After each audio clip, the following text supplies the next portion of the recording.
ಹರ್ಷ ಹುಷಾರು, ಏನ್ ಬಹಳ ಅರ್ಜೆಂಟ್ ಅಲ್ಲಿ ಇದೆಯಲ್ಲ? ಹಾ ಸರ್, ಒಂದು ಇಂಟರ್ವ್ಯೂಗೆ ಹೋಗೋದಿತ್ತು, ಆ ಟೆನ್ಷನ್ ಅಲ್ಲಿ ಇದ್ದೆ. ಏ ಗ್ರೇಟ್. ಯಾವ company? Diwan group of companies. ಬಹಳ ಒಳ್ಳೆ ಕಂಪ್ನಿ, ಗುಡ್ ಲಕ್. ಹಾ ಸರ್, ಒಳ್ಳೆ ಕಂಪ್ನಿ. ಹಾ ಒಳ್ಳೇದಾಗ್ಲಿ, ಹೋಗ್ಬಾ. Thank you sir. ಯಾಕೆ ಡಲ್ ಆಗ್ಬಿಟ್ಟಿಯಲ್ಲ? ಕೆಲ್ಸಕ್ಕೋಸ್ಕರ ತುಂಬಾ ಅಳದ್ಬಿಟ್ಟಿದ್ದೀನಿ ಸರ್. 2 ತಿಂಗಳಿಂದ ಇದು ನನ್ನ 34ನೇ ಇಂಟರ್ವ್ಯೂ ಸರ್. ಪ್ರತಿ ಸರಿ ಹೋಗ್ಬೇಕಾದ್ರೆ ಕೆಲಸ ಸಿಕ್ಕರೆ ಸಾಕಪ್ಪ ಅಂತ ಹೋಗ್ತೀನಿ, ಆದ್ರೆ ಅದೃಷ್ಟ ಮಾತ್ರ ನನ್ನ ಕೈ ಹಿಡಿತಿಲ್ಲ ಸರ್. ಇವತ್ತು ಕೆಲಸ ಸಿಗ್ಲಿಲ್ಲ ಅಂದ್ರೆ ತುಂಬಾ ಕಷ್ಟ ಆಗ್ಬಿಡುತ್ತೆ ಸರ್. ನನ್ಗಂತೂ ಸಾಕಾಗೋಗಿದೆ ಸರ್. ಯಾಕೆ ಅಷ್ಟೊಂದು ನೆಗೆಟಿವ್ ಆಗಿ ಯೋಚನೆ ಮಾಡ್ತೀಯಾ? ಪಾಸಿಟಿವ್ ಆಗಿರೋ. ನೋಡೋ, ನೀನು ರಿಸಲ್ಟ್ ಬಗ್ಗೆ ಯೋಚನೆ ಮಾಡ್ಬೇಡ, ನಿನ್ನ ಬೆಸ್ಟ್ ಕೊಟ್ಬಾ. ಮಿಕ್ಕಿದ್ದು ನಾವು ನೋಡ್ಕೋತಾನೆ.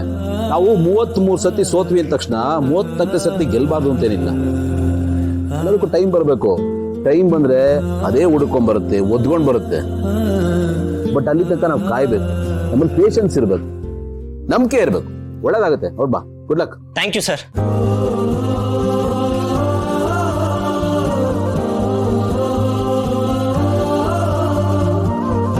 ಏನ್ ಸರ್ ವಿಷಯ? ಸಡನ್ ಆಗಿ ಬಂದಿದ್ದೀರಾ? ವಿಷಯ ಆಗಿದೆ ಸರ್. ನಿಮಗೆ ಬ್ಯಾಂಕಿಂದ ರೀಪೇ ಮಾಡೋದಕ್ಕೆ ನೋಟಿಸ್ ಬಂದಿದೆಯಲ್ಲ, ಅದಕ್ಕೆ ಆದಷ್ಟು ಬೇಗ ರೆಸ್ಪಾಂಡ್ ಮಾಡಬೇಕು ಸರ್. ಇಲ್ಲಾಂದರೆ ಪ್ರಾಬ್ಲಮ್ ಆಗಿಬಿಡುತ್ತೆ. ನೀವೇನು ಲೋನ್ಗೆ ಅಂತ ಪ್ರಾಪರ್ಟಿನ ಪ್ಲೆಡ್ಜ್ ಮಾಡಿದಾರಲ್ಲ, ಅದನ್ನು ಮುಟ್ಟುಗೋಲು ಹಾಕೊಂಡ್ಬಿಡ್ತಾರೆ ಸರ್. ಇವಾಗ ಏನು ಮಾಡೋದು? ಇದರಿಂದ ತಪ್ಪಿಸ್ಕೊಳ್ಳೋ ದಾರಿ ಹೇಗೆ? ಅದಕ್ಕಿರೋದು ಒಂದೇ ದಾರಿ ಸರ್. ಬೇರೆ ಯಾವ್ದಾದ್ರು ಪ್ರಾಪರ್ಟಿನ ಸೇಲ್ ಮಾಡಿ ಅದರಿಂದ ಬಂದಂಥ ಅಮೌಂಟ್ನಲ್ಲಿ ಲೋನ್ನ ಕ್ಲಿಯರ್ ಮಾಡಿ. ಇದನ್ನು ಬಿಟ್ಟರೆ ಬೇರೆ ಆಪ್ಷನ್ ಇಲ್ಲ ಸರ್. ಸರಿ ಬಿಡಿ, ಏನು ಮಾಡೋಕ್ಕಾಗುತ್ತೆ? ಸೇಲ್ ಮಾಡಿ ಕ್ಲಿಯರ್ ಮಾಡೋದಾಯ್ತು. ಬಟ್ ಅದಕ್ಕೊಂದು ಪ್ರಾಬ್ಲಮ್ ಇದೆ ಸರ್. ಪ್ರಾಬ್ಲಮ್? ಏನು ಪ್ರಾಬ್ಲಮ್? ನಿಮ್ಮ ಅಣ್ಣನ ನೀವು ಆದಷ್ಟು ಬೇಗ ಹುಡುಕೋ ಕೆಲಸ ಮಾಡಬೇಕು. ನಿಮ್ಮ ಅಣ್ಣನ ಮಾತ್ರ ಅಲ್ಲ, ಜೊತೆಗೆ ನಿಮ್ಮ ಬಗ್ಗೆ ಅವ್ರ ಮಗುನೂ ಕೂಡ ಹುಡುಕಬೇಕು ಸರ್. ವಾಟ್? ಏನ್ರಿ ಹೇಳ್ತಾ ಇದ್ದೀರಾ?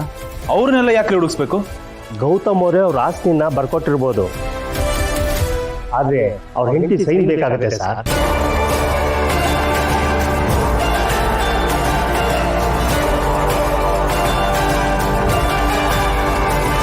ಯಾಕಂದ್ರೆ ಇದರಲ್ಲಿ ಪಿತ್ರಾರ್ಜಿತ ಆಸ್ತಿನೂ ಇದೆ. ಈ ಆಸ್ತಿ ಮೇಲೆ ಅವ್ರಿಗೆ ಅವ್ರ ಮಕ್ಕಳಿಗೆ ಹಕ್ಕಿರುತ್ತೆ. ಇವತ್ತಲ್ಲ ನಾಳೆ ಅವ್ರು ಬಂದು ತಮ್ಮ ಅಧಿಕಾರನ ಚಲಾಯಿಸ್ಬೋದು.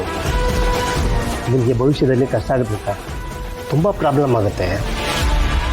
ಶಿಟ್, ಇದೆಲ್ಲ ಇದೆ ಅಲ್ವಾ? ನಮ್ಮ ತಲೆಗೆ ಹೊಳಿಲೆಲ್ಲ ಇದು. ಎಲ್ಲ ನಮ್ಮ ಪರವಾಗಾಯ್ತು, ನಮ್ಮ ಕಡೆಗಾಯ್ತು ಅಂತ ನೆಮ್ಮದಿಯಾಗಿದ್ದೆ. ಇಲ್ಲ ಸರ್, ಅದು ಹಾಗಾಗಲ್ಲ. ಕಾನೂನು ಪ್ರಕಾರವಾಗಿ ನಾನು ಈಗ ಹೇಳಿದ್ನಲ್ಲ, ಹಾಗೇ ಆಗೋದು.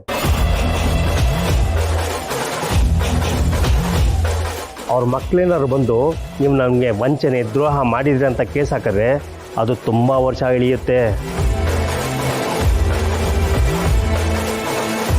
ನಮ್ಮಲ್ಲಿ ಕೋರ್ಟು ಕೇಸು ಹೇಗೆ ನಡೆಯುತ್ತೆ ಅಂತ ನಿಮಗೆ ಗೊತ್ತಲ್ವಾ ಸರ್?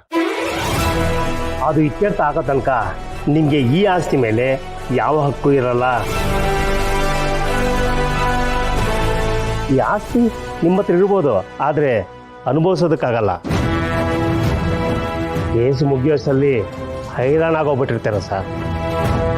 ಆಮೇಲೆ ಆ ಕೇಸು ಯಾವ ದಿಕ್ಕು ತಗೊಳುತ್ತೆ ಅಂತ ಹೇಳೋಕ್ಕಾಗಲ್ಲ ಸರ್. ಇದೆಲ್ಲ ನಿನ್ನಿಂದ ಆಗಿದ್ದಮ್ಮ. ಇಷ್ಟಕ್ಕೆಲ್ಲ ಕಾರಣ ನೀನು. ಅವತ್ತು ಅರ್ಜೆಂಟಲ್ಲಿ ಅವಳ ಎದುರಿಸಿ ಬದರಿಸಿ ಮನೆಯಿಂದ ಆಚೆ ಕಳಿಸ್ತೆ ಗೊತ್ತಾ? ಅವತ್ತು ಮಾಡಿದ್ದು ತಪ್ಪು ನೀನು. ಅವತ್ತು ಅವಳನ್ನ ಹೆದರಿಸಿ ಕೂರಿಸಿ ಯಾವ ಪೇಪರ್ಸ್ಗೆ ಎಲ್ಲೆಲ್ಲಿ ಬೇಕೋ ಅಲ್ಲೆಲ್ಲ ಸೈನ್ ಮಾಡಿಸ್ಕೊಂಡು ಆಮೇಲೆ ಅವಳನ್ನ ಹೊರಗಡೆ ಕಳ್ಸಿದ್ರೆ ಇವತ್ತು ನಾವು ಇಂಥ ಪರಿಸ್ಥಿತಿಲಿ ಇರ್ತಾ ಇರಲಿಲ್ಲ ಮಾವು. ಇವಾಗ ಭೂಮಿಕಾ ಪ್ರಪಂಚದಲ್ಲಿ ಯಾವ ಮೂಲೆ ಇದ್ದಾಳೆ ಅಂತ ಹೇಗೆ ಕಂಡುಹಿಡಿಯೋದು? ಅವಳು ಎಲ್ಲಿದ್ದಾಳೆ ಅಂತ? ತಪ್ಪಾಡ್ದೆ ಮಾಮ್ ನೀನು. ನಾನ್ ತಪ್ಪು ಮಾಡಿಲ್ಲ ಜೈ. ನನ್ನ ಉದ್ದೇಶ ಇದ್ದಿದ್ದು ಗೌತಮ್ ಮತ್ತೆ ಭೂಮಿಕಾನ ಪರ್ಮನೆಂಟ್ ಆಗಿ ದೂರ ಮಾಡೋದು. ಯಾಕಂದ್ರೆ ಗೌತಮ್ ಹಿಂದೆ ಇರೋ ಶಕ್ತಿನೇ ಅವಳು. ಅವಳ ಜೊತೆಗಿದ್ರೆ ಅವನಿಗೆ 100 ಆನೆ ಬಲ ಇದ್ದಂಗೆ. ಅವನಿಗೆ ಅವಳು ಎಲ್ಲಿವರೆಗೂ ಸಿಗಲ್ವೋ ಅಲ್ಲಿವರೆಗೂ ನಾವು ಸೇಫ್. ಸಿಕ್ಕಿದ್ದೇನ ಲೆಕ್ಕಾಚಾರನೇ ಬದಲಾಗತ್ತೆ. ಅಂತದ್ ಏನಾಗುತ್ತೆ ಮಾಮ್? ಏನ್ ಬೇಕಾದ್ರೂ ಆಗ್ಬೋದು. ಅವನ್ ಮತ್ತೆ ವಾಪಸ್ ಬಂದು ಇಡೀ ಆಸ್ತಿನ ಕಿತ್ಕೋಬಹುದು. ಅದೇ ಅವಳು ಸಿಗ್ಲಿಲ್ಲ ಅಂದ್ರೆ ಅವನ ಸಮಯ ಎನರ್ಜಿ ಎಲ್ಲ ಅವಳನ್ನ ಹುಡುಕದ್ರಲ್ಲೇ ಹೋಗುತ್ತೆ. ಫೋಕಸ್ ಎಲ್ಲ ಅದ್ರ ಮೇಲಿರತ್ತೆ. ಅದಕ್ಕೆ ನಾನು ಅವಳನ್ನ ಅಷ್ಟು ಅರ್ಜೆಂಟ್ ಆಗಿ ಇಲ್ಲಿಂದ ಹೋಗೋ ತರ ಮಾಡಿದ್ದು. ಬಟ್ ಈಗ ಪ್ರಾಬ್ಲಮ್ ಆಗಿದೆಯಲ್ಲ, ಅದಕ್ಕೇನ್ ಮಾಡೋದು? ಹೇಗಾದ್ರೂ ಮಾಡಿ ಹುಡುಕ್ಬೇಕು ಅಷ್ಟೇ. ಇಷ್ಟು ದೊಡ್ಡ ಸಾಮ್ರಾಜ್ಯ ನಮ್ ಕೈಗೆ ಬರತ್ತೆ ಅಂತಂದ್ರೆ ನಾವು ಅಷ್ಟಾದ್ರೂ ಎಫರ್ಟ್ ಹಾಕ್ಬೇಕಲ್ವಾ? ಸುಲಭವಾಗಿ ಯಾವ್ದು ಸಿಕ್ಕಲ್ಲ ಜೈ. ಸರಿಯಾಗಿ ಹುಡುಕಿದ್ರೆ ಆ ದೇವರೇ ಸಿಗ್ತಾನಂತೆ.